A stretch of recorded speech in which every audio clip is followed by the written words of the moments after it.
So today I want to talk to you about the ultimate success plan.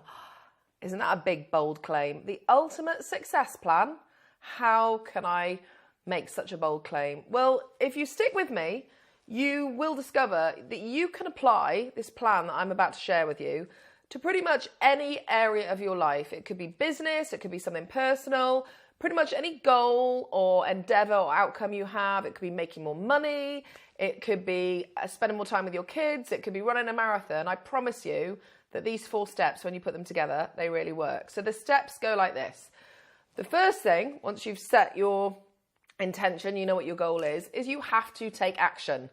You've got to do something. This is the first step where a lot of people fall down. A lot of people don't even get to take any action because they are paralyzed by choice. Maybe there's too many things that they don't know where to start. So I hear that a lot. It's like, Bernadette, I want to start an online business, but I don't know where to start. So it could be not knowing what action to take, or it could be perfectionism, which is I know what actions to take, but I'm not going to take any action until I know it's just going to be just perfect. But the thing is, you have to be willing to take some type of action, because it's when you take action that you then start to get some feedback.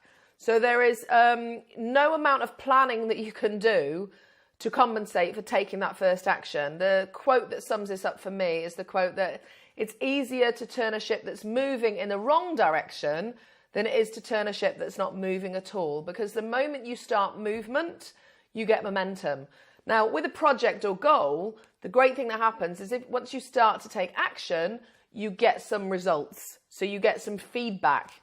And that moves on to the second step. So after you've taken action, the next thing you need to do is to observe your results. So let's say your goal is that you want to land clients for your new business endeavor. And you go and speak to 3 clients. And 2 of them say, no, that's not for me. But one of them says, that sounds absolutely fantastic. We'd love to be a client. Well, now you've got some feedback. You've got some results. You've just discovered that 1 out of 3 people that you've spoken to has said yes to what you're offering. And so from observing those results, you can now start to make a plan. So if you know, well, I actually want to have 10 clients for this, you can now, from your results, predict that, well, you need to speak to 30 people to get those 10 clients. Or you might say, well, actually, I want to get clients faster than that. So you're going to have to improve your conversion rate. So you can only speak to 2 people to get 1 client. So that's what it means to observe your results.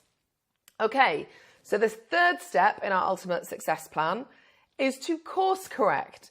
So once you're getting those results, the results are either on track to get the end result you want, or they're not.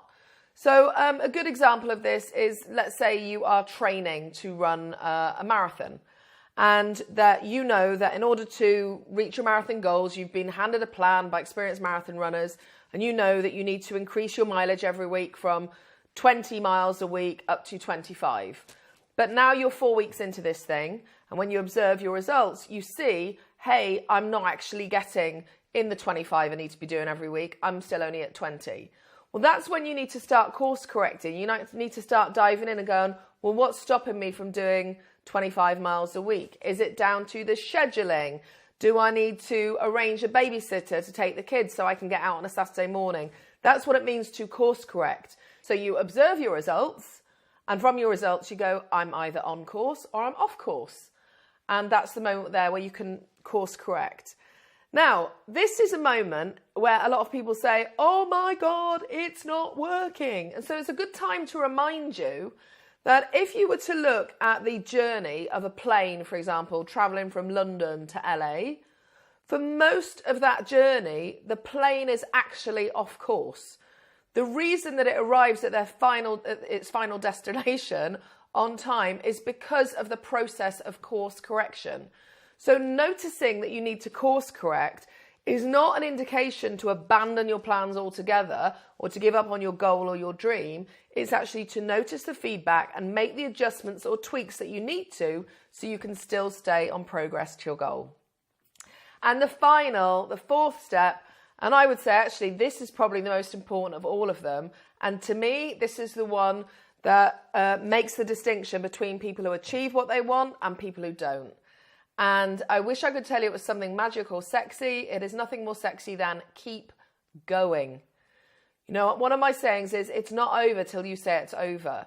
And as long as you keep course correcting and keep going, and as long as you keep doing that, eventually you are going to get to your end result. Now, it might take you a month later than planned. It might take you a year longer than planned. But honestly, in the great scheme of things, does that really matter? I promise if you put these 4 things together, take action, observe your results, course correct, and keep